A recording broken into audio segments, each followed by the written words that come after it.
Assalamualaikum warahmatullahi wabarakatuh.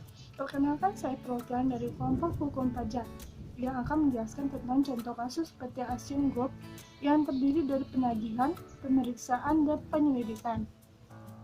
Kami beranggotaan 2 orang. Yang pertama yaitu Sofia Salmaha, yang kedua Salih Fadilah. Baiklah, sebelum masuk ke materi, saya akan menjelaskan tentang pengertian pajak.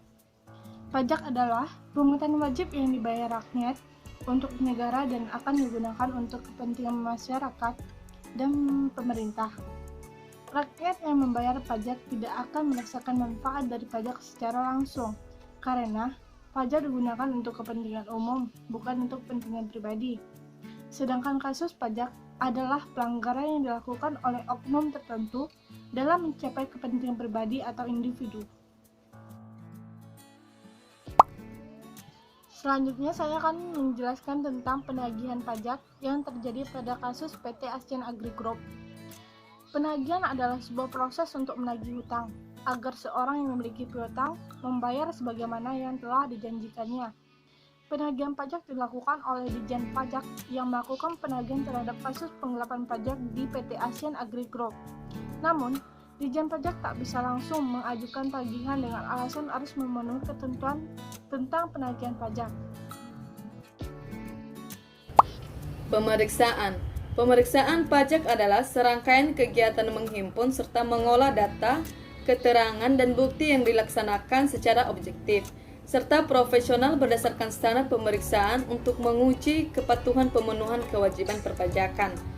Selanjutnya, pemeriksaan pajak yang terhadap kasus Asian Agri Group melakukan pengujian terhadap aset yang dimiliki oleh perusahaan. Pemerintah dapat melakukan lelang sita terhadap kasus Asian Agri Group yang melakukan penggelapan pajak sebesar 1,259 triliun plus denda 48% dari total penggelapan. Artinya, Asian Agri harus mengembalikan dana mencapai 1,863 triliun.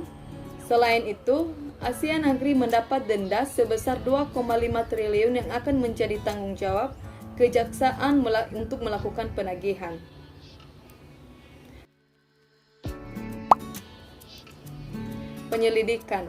Penyelidikan adalah serangkaian tindakan penyelidik untuk mencari dan menemukan suatu peristiwa yang diduga sebagai tindak pidana guna menentukan dapat atau tidaknya dilakukan penyidikan menurut cara yang diatur dalam undang-undang ini. Dari hasil penyelidikan kasus Asian Agri Group pada bulan Desember 2007, telah ditetapkan 8 orang tersangka, yaitu masing-masing berinisial ST, WT, LA, TBK, AN, EL, LBH, dan SL. Kedelapan orang tersangka tersebut merupakan pengurus, direktur, dan penanggung jawab perusahaan. Baiklah, sekian pembahasan materi dari kami. Saya akhiri dengan wabillahi taufik walhidayah. Wassalamualaikum warahmatullahi wabarakatuh.